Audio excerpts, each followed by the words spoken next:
জীবন এবং মরণ আমাদের হাতে নেই। আমাদের প্রিয়জনদের জীবন এভাবেই বালুর ঘড়ির মতো একদিন শেষ হয়ে যায়। শ্রী রাধা বিনোদ বৈষ্ণব আমাদের দাদু গত ২ মাস আগেই আমাদের ছেড়ে চলে যায়। তো ভিডিওটি ছিল আমি সময় করে দিতে পারিনি। তো দাদু যেহেতু বৈষ্ণব, সেই বৈষ্ণব মতে তাকে দাহ করা হয় না। তো সব বৈষ্ণবরা বাড়িতে এসেছিল।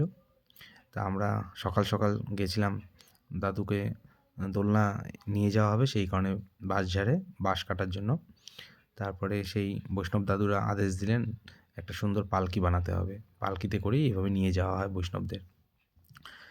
তারপরে এক গোসাই বলল যে সমাধি যেখানে দেওয়া হবে আর কি, সেখানকার পরিমাপ এবং কতটুকু গর্ত করা হবে। তো যারা যারা দীক্ষা নেওয়া ছিলাম তারা এই গর্ত করতে পেরেছিলাম।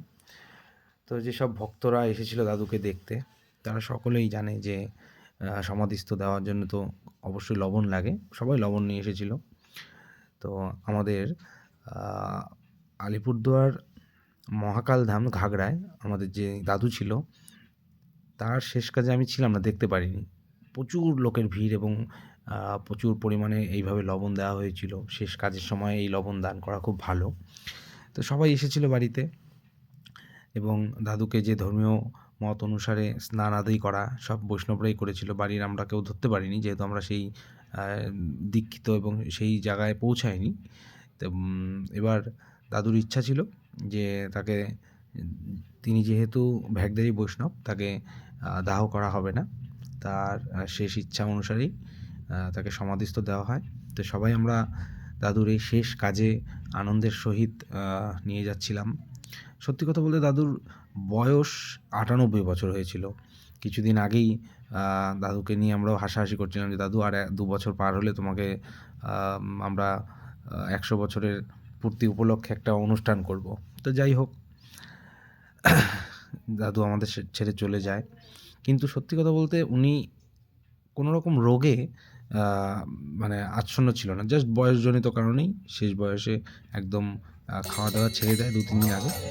তো সমাধিস্থ যেখানটায় দেওয়া হয় তার উপরে সুন্দরভাবে বেদি করা হয় এবং নতুন বস্ত্র সেই সমাধিস্থকে ঘিরে একটা কীর্তন করা হয়। কীর্তনের মতো আমরা এইভাবে ঘুরতে থাকি। তারপরে বৈষ্ণব দাদুরা সেই প্রসাদ আমাদেরকে দেয় এবং বলে যে এরকম সমাধিস্থের যে প্রসাদ সেটা সবাই পায় না। তো বাবাও এরকমভাবে খোল বাজাচ্ছিল আর আমরাও সাথে সাথে সবাই ধুনা নিয়ে পরিক্রমা করছিলাম। তো নবদ্বীপ থেকে বড় পিসি এসেছিল, দিনহাটা থেকে ছোট পিসি এসেছিল।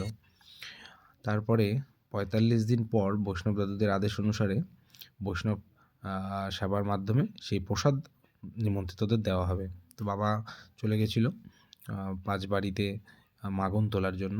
কারণ বৈষ্ণব সভায় তোমার যতই থাকুক না কেন, পাঁচবাড়ির থেকে মাগন তুলেই সেই সেবায় কাজে লাগানো হয়। তো এখানে দাদু সেই ভগবত পাঠ করছিল না একদিকে, আবার পাশে দাদু যেই ঘরটায় ছিল সেখানে আবার কীর্তনের আয়োজন করা হয়েছিল। তোমরা অবশ্যই ভিডিওটি দেখছো এবং ভিডিওটি আমার অনেক আগেকার তোলা, আমি কিছুদিন হলো সময় পাচ্ছিলাম না বলে দিইনি। তাই অ্যাকচুয়ালি এই ভিডিওগুলো দিয়ে রাখলাম যে একটা সময় যখন খুব ইচ্ছা করবে তখন দেখার। তা রান্নাঘরে মন্টি সবার জন্য চা করছিল। তো রাতে যেহেতু পরের দিন অনুষ্ঠান, রাতে সবাই মিলে এই যে পিসি, পাড়ার কাকিমারা সবাই মিলে সবজি আমানিতে ব্যস্ত ছিল, দেখতেই পাচ্ছ। কারণ সকালবেলায় এসেই বৈষ্ণব দাদুরা সেই ব্যঞ্জন করা শুরু করবে।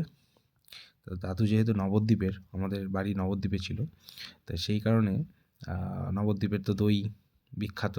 তো দাদুর ইচ্ছা অনুসারে বাবা নবদ্বীপ থেকে দই অর্ডার করে এনেছিল সেই দিন। তো এইখানে কীর্তন হচ্ছিল বৈষ্ণব সভার। তো সকালবেলা যেহেতু মোটামুটি সব এদিকের কাজ শেষ, এবার দুপুরবেলা থেকে বৈষ্ণবদের সেই প্রসাদ বৈষ্ণবরা আগে পাবে, তারপরে সমস্ত নিমন্ত্রিতরা যারা আছে তারা এবং শ্মশান বন্ধু যারা ছিল সবাই সেই বৈষ্ণব সভার প্রসাদ নেবে। তো প্রসাদ আমরা সত্যি কথা বলতে অনেক রকমভাবে গ্রহণ করি।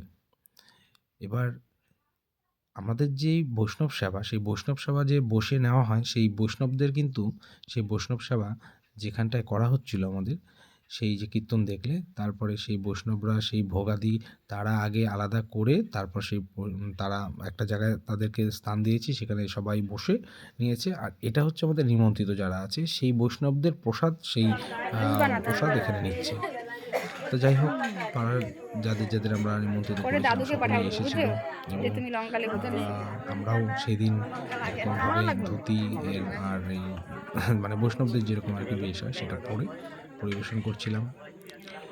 কারণ অনেকটাই বেলা হয়ে গেছিল, দুপুরে সবাই 2:30-3টার দিকেই নিমন্ত্রিত চলে এসেছিল, কিন্তু বৈষ্ণবদের সেই অনুষ্ঠান, বৈষ্ণবদের পূজা অর্চনা শেষ করতে করতে প্রায় 3:30 পৌনে 4টা বেজে গেছিলো। তো সবার মোটামুটি সবাই এসে ওয়েট করছিল যেহেতু, তাই তাদেরকে বসিয়ে দিলাম প্রথম ব্যাচেই। তারপরে ঘরে এদিকে কীর্তন হচ্ছিল, দেখতেই পাচ্ছ। তো আমাদের বৈষ্ণব বাড়ির যে মূল খুঁটি যাকে বলে আর কি, সেই রাধা বিনোদ বৈষ্ণব, যিনি আজ আমাদের মধ্যে নেই। এই হচ্ছে আমার দাদু, আর এই হচ্ছে আমার ঠাকুমা। ঠাকুমা আগেই চলে গেছিল। চলো টাটা, আবার একটি ভিডিওতে দেখা হবে।